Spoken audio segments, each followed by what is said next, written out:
சரி, இப்போ வந்து ஜிஎஸ்டி ரோட் growth என்ன அப்படின்றத பார்த்துடலாம். ஃபர்ஸ்ட் லொகேஷன் அப்படிங்கிறது Chennai Trichy highway N45 national highway 45 road. அது வந்து குரோம்பேட்டு, தாம்பரம், கூடுவாஞ்சேரி, மறைமலை நகர், செங்கல்பட்டு இதெல்லாம் பேஸ் பண்ணி இருக்கு. டைரக்ட் லிங்க் டு ஏர்போர்ட் வேற.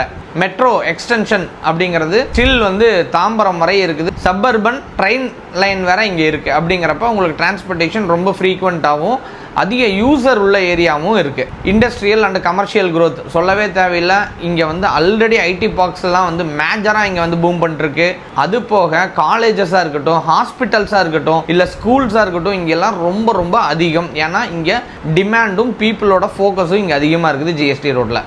டிரான்ஸ்போர்ட் அண்ட் லைஃப் ஸ்டைல் சொல்லவே தேவையில்லை. இங்கே தான் தாம்பரம் இருக்குது. தாம்பரம் நியூ கார்பரேஷன் சிட்டி வேற. ஹை அண்ட் ஹியூஜ் டிமாண்ட் வந்து தாம்பரம் கூடுவாஞ்சேரி பிளேஸில் அதிகமாக இருக்குது. அதிக ரெசிடென்சியல் இப்போ எங்கே டெவலப் ஆகிட்டு இருக்குது அந்த ஏரியாவில் அப்படின்னா கூடுவாஞ்சேரியிலையும் ஊரப்பாக்கத்துலேயும் இப்போ இடம் வாங்கி போட்டோம் அப்படின்னா பின்னாடி ஒரு நாள் வந்து ஒரு கோடீஸ்வரன் அப்படிங்கிறது கம்பல்சரி, எந்த வித மாற்றம் கிடையாது. ஏன்னா இப்போ இடம் எல்லாம் அங்கே எல்லா ரெசிடென்சியெல்லாம் மாறிட்டு இருக்குது. நாளைக்கு நீங்கள் ஒரு இடம் வாங்கி போச்சுருந்தீங்க கோல்டு அந்த இடத்துல. ஸோ அதனால அந்த இடத்த அங்கே தான் சிட்டி வந்து டெவலப் ஆகிட்டு இருக்குது.